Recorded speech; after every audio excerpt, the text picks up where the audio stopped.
church and somebody comes through that door and starts shooting, we request don't shove your wife in front of you. Somebody comes in shooting, push her back down. But he's going to tell you what you need to do. He's got the whole service tonight. So he's going to, his name is Sergeant Robert Latham. This is Sister Martha's son-in-law. I think she likes him. I think so. He gave me my grandkids. You better believe I like it. But he's with the Cobb County Police Department, so he's going to be doing the training tonight. So pay very close attention to him tonight, and prayerfully he can save lives. So, Sergeant Robert Latham.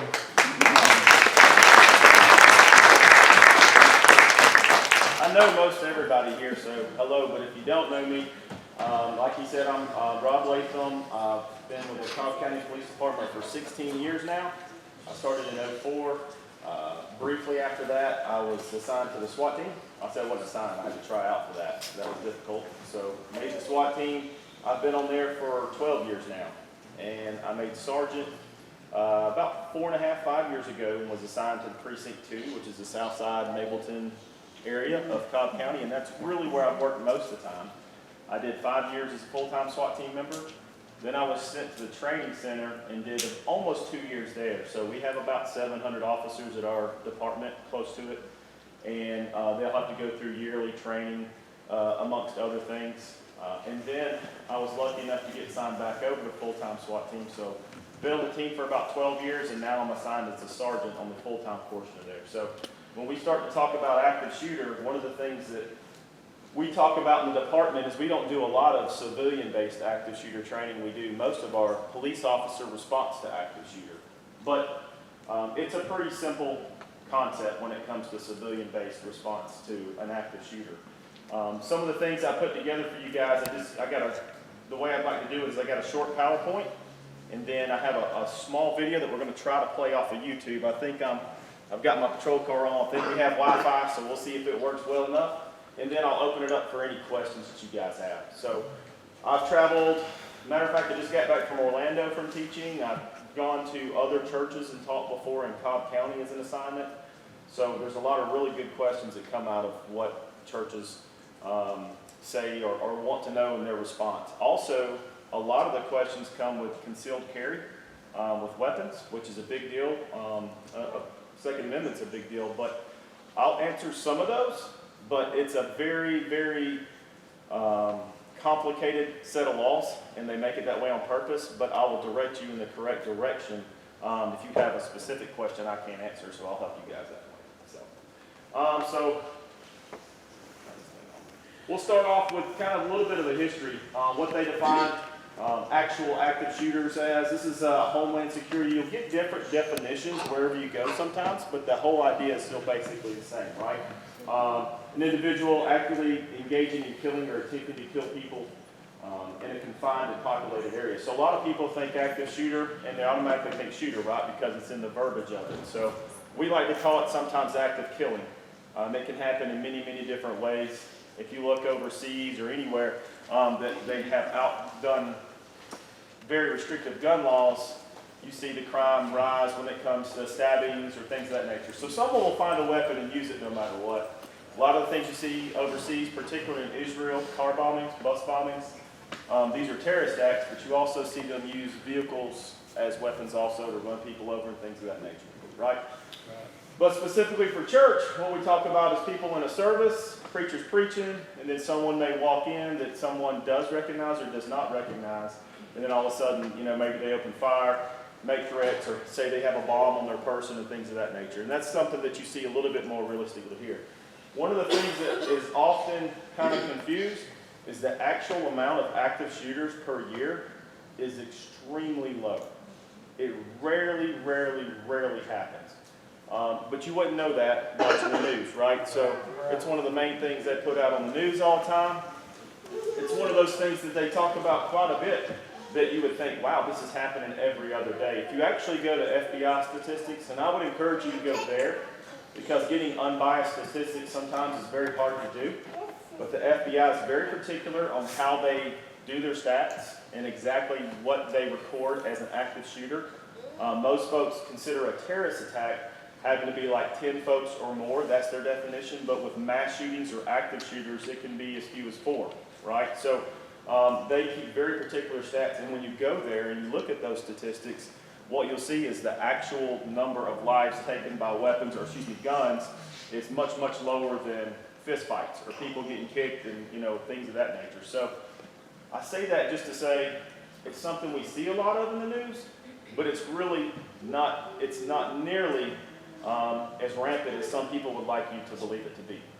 That being said, having a plan to address it is important, right? Because where we do see it happen when it comes to here, we see a lot of particular places where they get the most bang for their buck is what we would call an active shooter, right? They want notoriety and they want attention to whatever cause they may have. And what we find out the majority of the time is folks are looking for, well, why did this person do this? Why did they do that?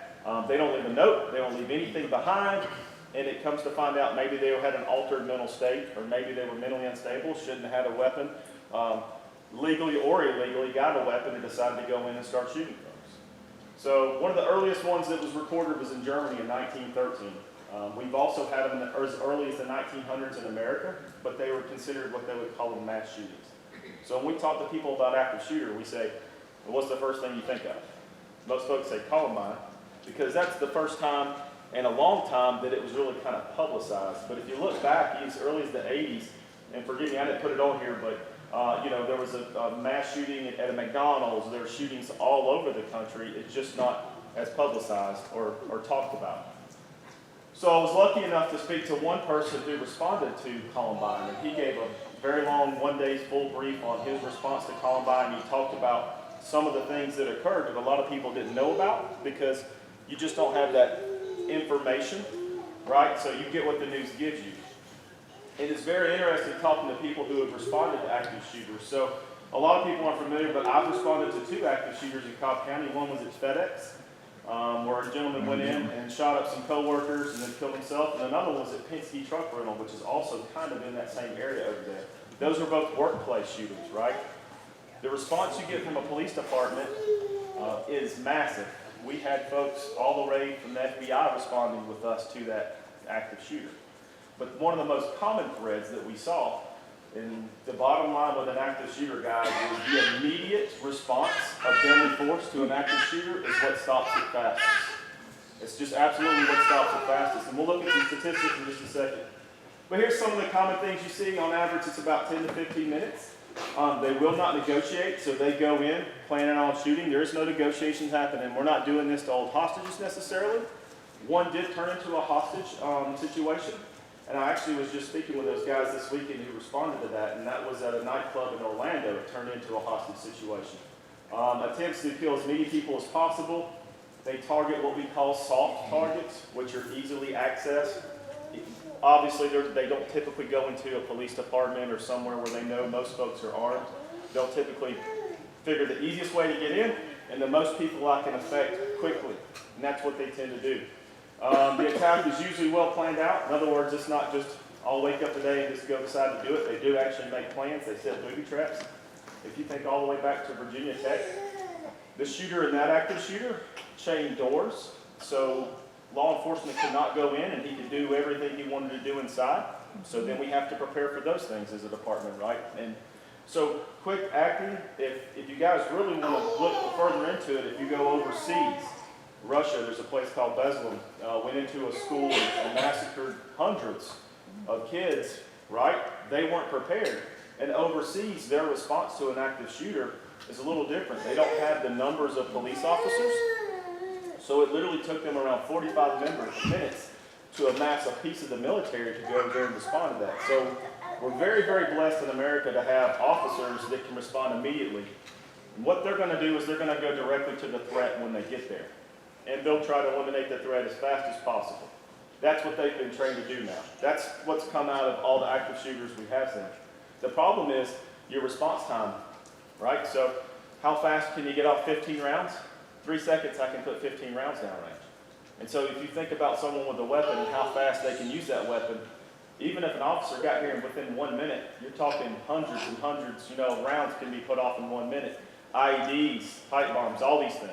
So it's kind of scary when you think of it that way. That's why it's important to have a plan as a church, as a school, anywhere. The attacker will often have multiple weapons. That's something too that we talk about. They're not just sitting down with, say, a pistol and walking in. Again, it's well planned.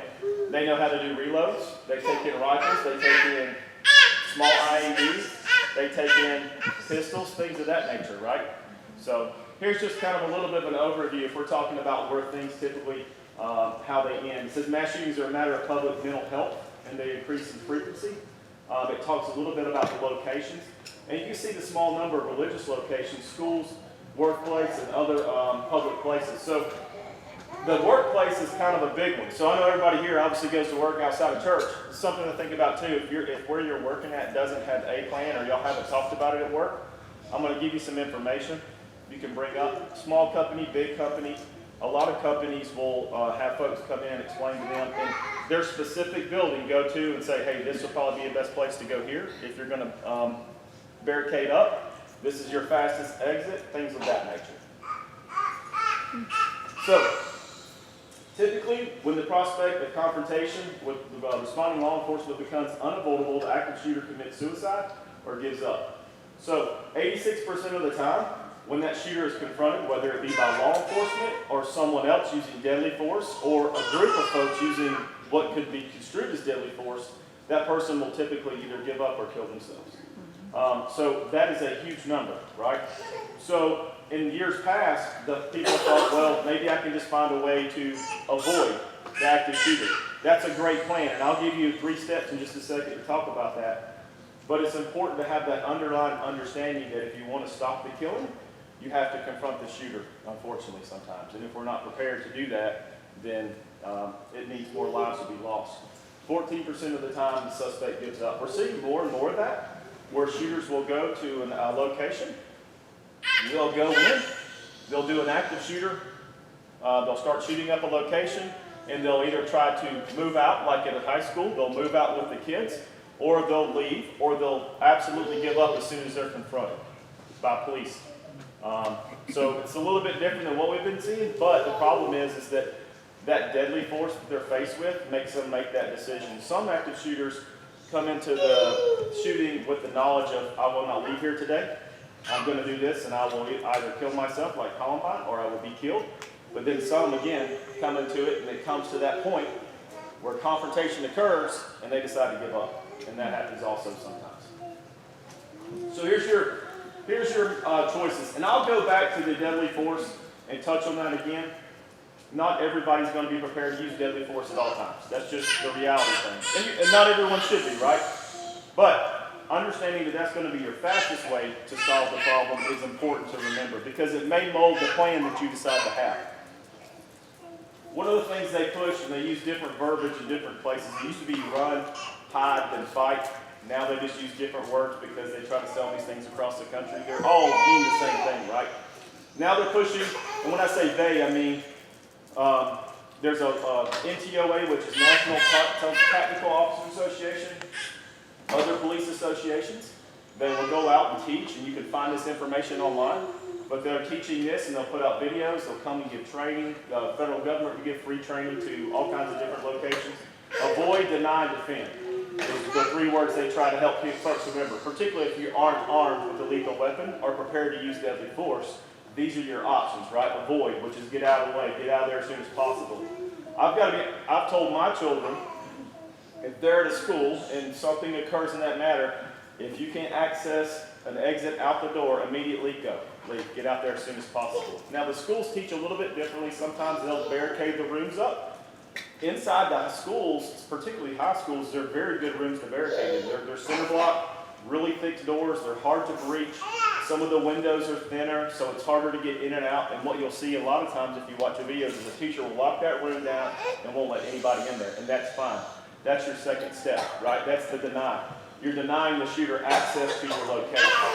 But if it's possible, avoid. In other words, get out of there as soon as possible and leave. The second thing they talk about is denial, like we spoke about. Find a place to barricade up, deny their entry into a room.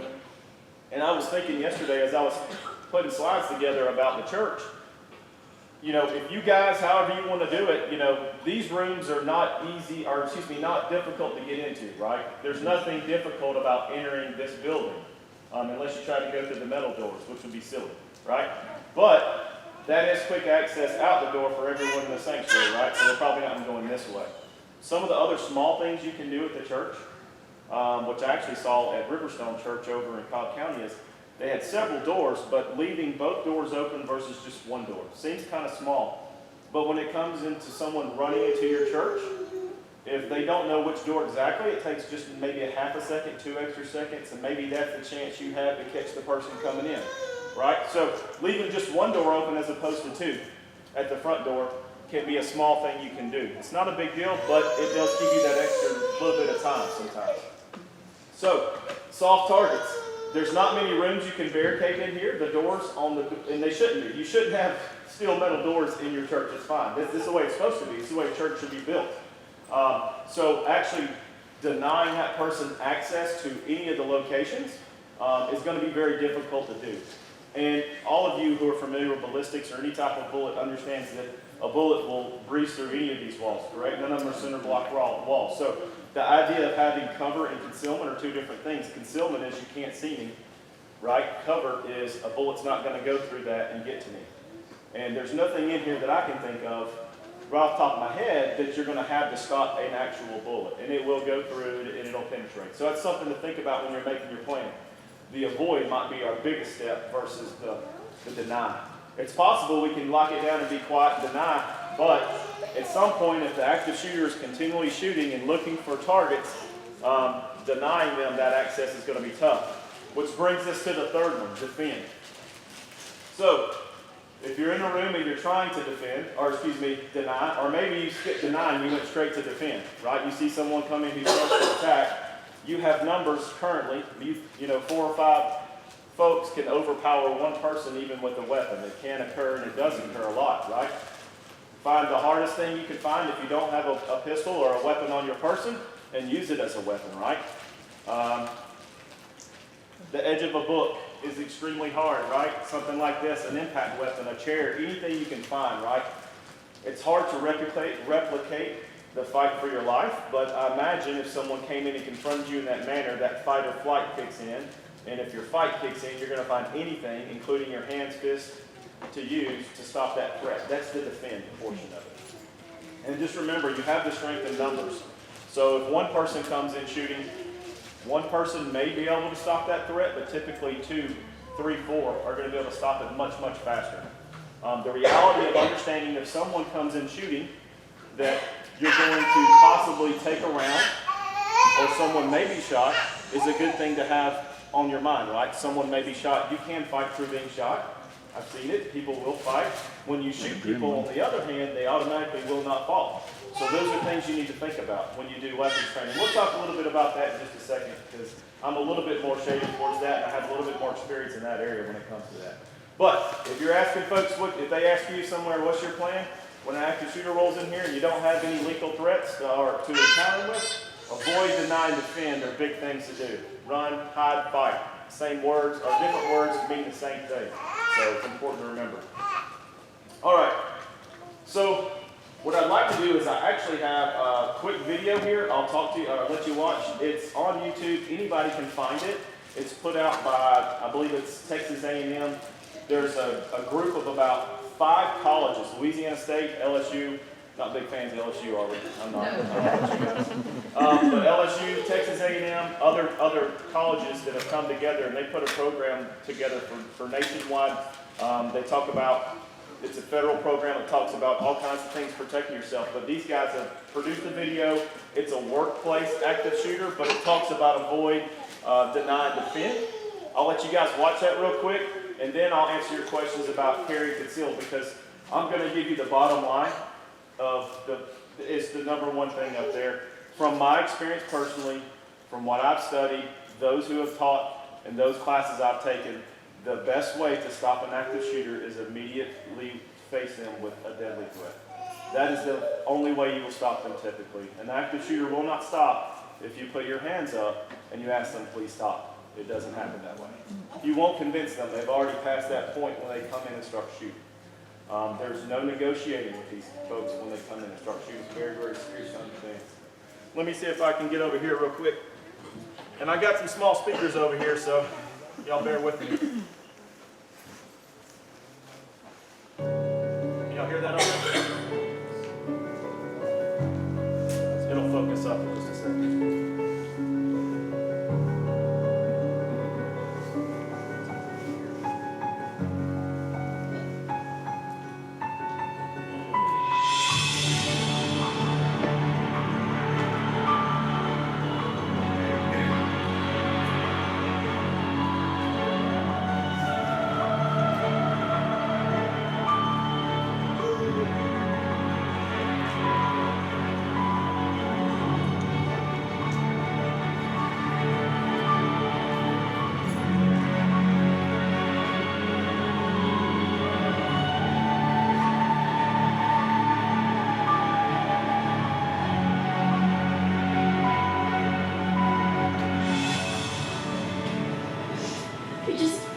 I never thought this would happen there.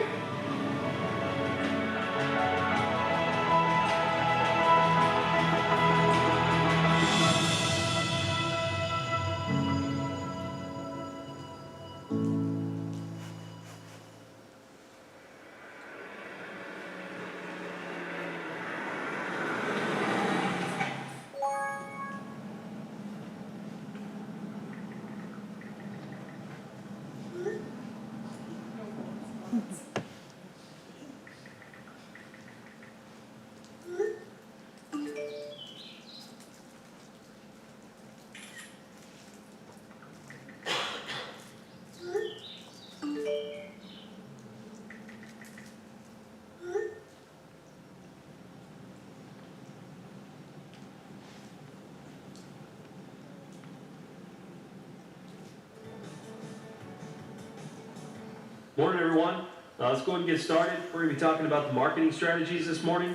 Hope you had a chance to read chapters 4 and 5 and look over the review questions for today.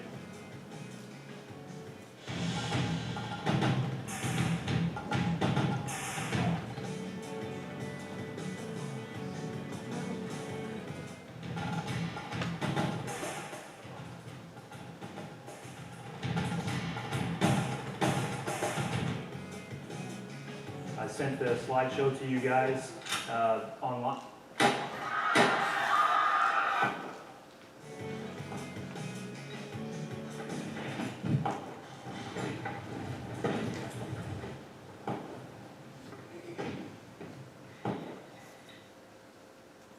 Somebody's shooting! It's our worst fear. It can happen when we least expect it. Are we prepared for the unspeakable? An individual actively engaged in killing or attempting to kill people in a confined and populated area. This is the definition of an active shooter. They typically choose their victims at random.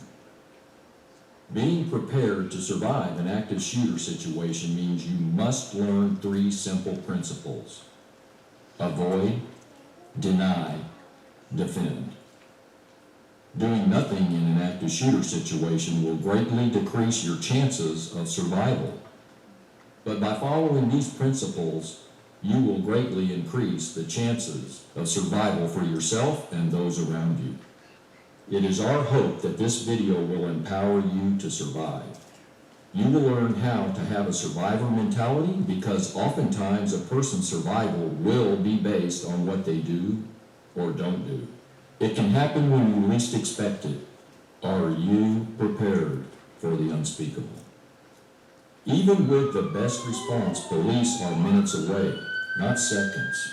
You must take action to protect yourself. Having a survivor mentality simply means your mindset will be to adapt, overcome, and be resilient no matter what happens to you during a negative, even life-threatening event. Avoid. When an attack starts, your best option is to get out. Leave the location if you are able to. It is important to manage your stress level as best as possible. Visualize what you are going to do. Locate a way to escape. Some rooms may have alternate exit doors. While you are escaping, use cover, something that will stop a bullet, and concealment, something that will keep you out of the view of the shooter. Use any available means to escape, including emergency exits and windows. Deny. If you cannot escape the location of building, secure yourself in a room or closet by locking, securing, and barricading the door where possible. Move objects in front of inward opening doors to barricade them. Use whatever you can to secure outward opening doors, including belts and purse straps. Try to position yourself in a corner away from doors and windows. Remain quiet and silence your electronic devices.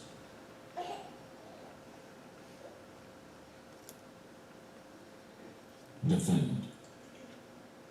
If you are not able to escape and you cannot get out of sight of the attacker, you may have to defend yourself as a last resort. When defending yourself, your main goal should be disrupting the shooter's ability to move, see, and/or manipulate the weapon. There are many items that you can use as an improvised weapon to assist your efforts. Ultimately, you must never give up in defending yourself once you decide to act. When entering an active shooter situation, law enforcement's first responsibility is to stop the shooter. Once there is no longer a threat, medical teams can enter the location to render aid. Law enforcement personnel will be in a heightened state of response, looking for any hostile movements. Always keep your hands visible. Be prepared to follow all instructions from police officers as they work to make the scene safe. If you have secured yourself in a room, remain there until law enforcement gets you out and follow their instructions. Avoid, deny, defend. These principles will help you survive during an active shooter situation. We rarely know when an active shooter incident will take place, so we must be prepared. Take the necessary steps needed to increase your chances of survival in such an event. If you see something, say something. Be sure to register on ASAP to receive emergency notifications. For more information, please contact the UTSA Police Department. Okay, so that's kind of a little bit about what we talked about, but the reason I kind of wanted you guys to see is because it's a little bit more of a visual idea about how to avoid and defend when it comes to an active shooter. Something they mentioned there at the very end that's really kind of important to remember is that when officers respond to an active shooter, it's not a normal call. It's rare, very rare that it happens. And so officers, particularly those who haven't responded to a lot of critical incidents, they're heightened. They'll have auditory exclusion, which means they won't hear everything going on around them, and they'll be really focused in. And they'll also be breathing very stressful breathing. Their heart rates will be very, very high. It's a very stressful situation. So for them to take in everything that they normally would on a regular call, it's not going to happen. So what's going to happen is if they see this, or they see, hands on your head, you're moving away, then they're going to understand that that's not a threat. But in some circumstances, when officers arrive on scene, they may not hear shooting, but the active shooter may still be in the building. They've been taught, at least where I work, if you don't hear shooting, you're trying to gather information on where the shooter is. And then number two, if they do know where the shooter is and he is down, direction straight to that shooter. So that's their first priority. If there is active shooting, just one officer hears active shooting, their purpose is to go directly towards that shooting and to stop that shooting. That's what they've been trained to do. So that kind of brings me to what we were talking about, because I know a lot of folks may have questions about possession of a weapon in a church. I thought that was kind of relevant given here. Here's what state law says in Georgia. Okay, it says, can I carry in a church? No, unless the church has a policy allowing carrying the individual church. So in other words, if you look at the way they form the law, and they do this quite a bit, you're fined up to $100 whole if you carry a weapon in a church, right? You'll see that the fines go up increasingly as the legislation, what legislators do, they're kind of sneaky, they're politicians beyond that, right? Kind of sneaky. So what they tend to do sometimes is you can tell where they're at on a particular law by the fines, and the punishment therefore set from those laws in certain cases. But you have the stipulation here which says that the policy in your church says you can carry, you can carry. It kind of brings me to concealed carry. A lot of folks graciously, a lot of folks in Georgia carry concealed. I can tell you one instance in Cobb County. A guy was driving a cement truck. A lady was kidnapped at gunpoint. It was her ex-boyfriend. There was a car chase. The guy ended up coming out of the car, and the guy had a weapon on the lady, but luckily the cement driver had his weapon. He saw what's called opportunity, ability, and jeopardy, right? He saw a third party's life in danger from a deadly threat, and he shot and killed the ex-boyfriend who was about to kill his ex-girlfriend in the roadway.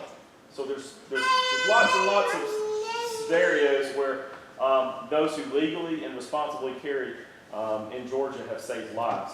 That can be very, very true in any circumstances, a church, workplace, things of that nature would they allow. Now, there is an exception to the rule. If you're a police officer, you're allowed to carry in all these places. There is no, you can't let me carry here. I can't, on the other hand, carry at Six Flags for some reason. They won't allow me to carry in there at Six Flags, which is fine. If the private property tells you and you're not working in your duties as a police officer, then they do have the right to tell you, hey, you cannot carry here. But most places, you'll know right away if you can or cannot carry. Those of you who do carry, I would recommend, please always carry concealed. Don't do the open carry. A lot of guys like to carry open, specifically in Texas. I don't know why, but they like carrying open there. It kind of brings attention to, right? It kind of brings attention to the weapon you have on your person, but it also, it makes some people feel uncomfortable. I'm not so much worried as that as I am as someone having access to a weapon or knowing where your weapon is at any point in time, right? So if you do have a carry concealed permit in the state of Georgia, there's lots of stipulations that say you can and cannot carry, right? There's so many that it's kind of hard to go through them constantly, right? There's different things. Let's say you get in trouble for domestic violence. You're not allowed to carry at that point in time. And then if it's expunged, you can. So there's a lot of different things that fall into play there. Outside of that, when it comes to carrying a weapon, and if you are allowed to carry a weapon, and I would highly, highly recommend constant training with the weapon. What we tend to see on the road is folks, they have a permit to carry, and they know how to shoot, but it's been about 6 or 7 months since they've shot the weapon. They're not real familiar with it. If you're going to carry concealed, carry it where you're comfortable and train with it concealed. So train as though you may have to use that weapon. So if you're on the range and you're shooting paper targets, for instance, a lot of folks can pick up a pistol and shoot a paper target. That's fairly simple for most folks. But do you incorporate movement in your training while you're moving and shooting? Because moving and shooting is a whole different story. Or tracking a moving target while you're shooting and you're moving. All those things need to come into play because a lot of folks will say, yeah, I'm pretty proficient with that pistol. I can shoot, really well from about, 10 yards in, and that's fine. But they're standing stationary and they're shooting at a paper target that doesn't shoot back. And what we find at work is when you do what we call force-on-force drills, which are simunition drills, and you shoot each other, and it really, really hurts. You get small quick, right? Like so, you won't tend to stand still when you're being shot at, right? And so, knowing how you're going to react and shoot when you're moving is very, very important. So.